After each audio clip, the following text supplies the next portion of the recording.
so that the angles of equilateral triangle are 60 degree. अब equilateral triangle क्या होता है? जिसकी तीनों साइड इक्वल हो, यानी ए बी इक्वल है बी सी के और बी सी इक्वल है सी ए की, तीनों साइड इक्वल है। ये ट्राइंगल है ए बी सी और इसकी तीनों साइड क्या है? Equal.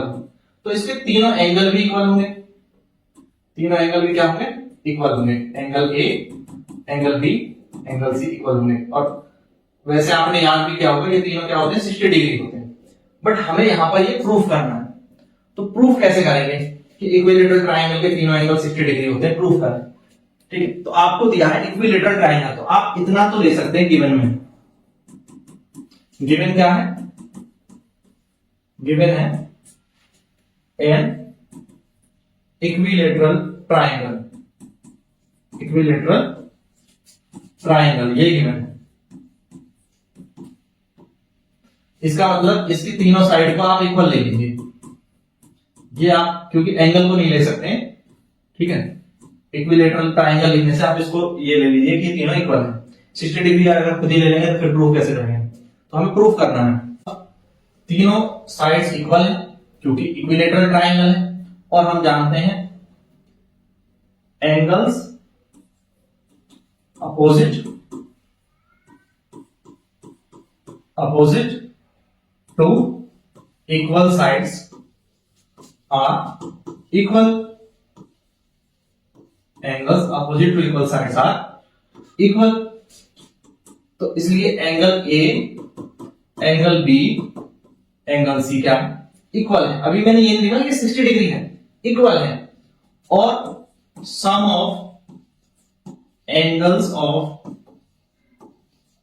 A triangle is 180 degree.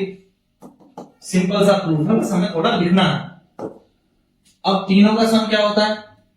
A B C some 180 degree होता है और तीनों इक्वल है। तो मैं तीनों को अगर ए मान के लिख दूं तो ये हो जाएगा 3a is equal to 180 degree. तो ए की वैल्यू आ गई 60 डिग्री। कितनी आ गई? 60 डिग्री। जो ए की वैल्यू आई है वही आपकी बी की वैल्यू होगी, वही आपकी सी की वैल्यू होगी। इसका मतलब प्रूफ हो गया। क्या प्रूफ हो गया? जो हमें करना था। therefore the angles of an equilateral triangle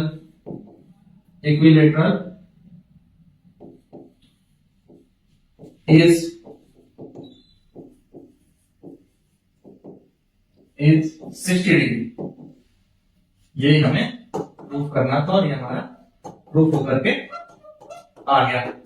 बताओ, सिंपल सी बात है, बस हमने कुछ नहीं किया। तीनों साइड्स जो है इक्वल रखी, तो तीनों साइड इक्वल है तो उनके अपोजिट एंगल इक्वल होंगे, क्योंकि तीनों साइड इक्वल है तो तीनों एंगल भी अपोजिट होंगे, अपोजिट एंगल में आ जाएंगे और फिर वो तीनों इक्वल हो जाएंगे। तीनों को हमने यहाँ रख दिया तो तीनों का सम क्या होगा? 3a रख लो, चाहे 3b रख लो, चाहे 3c रख लो, तो 3 से डिवाइड हो 60 डिग्री। तो a भी 60 डिग्री है, b भी 60 डिग्री और c भी क्या है? 60 डिग्री है। और इस तरह से हमारा ये प्रूफ हो गया। कर लेंगे इजीली, ठीक है। इसी तरह के और क्वेश्चन देखने के लिए प्लेलिस्ट में जाएं। क्वेश्चन वाइज भी प्लेलिस्ट बनी हुई है, चैप्टर वाइज भी प्लेलिस्ट बनी हुई है चैनल पर। तो देखते रहिए, पढ़ते रहिए, बढ़ते रहिए। Thank you guys, thanks for watching.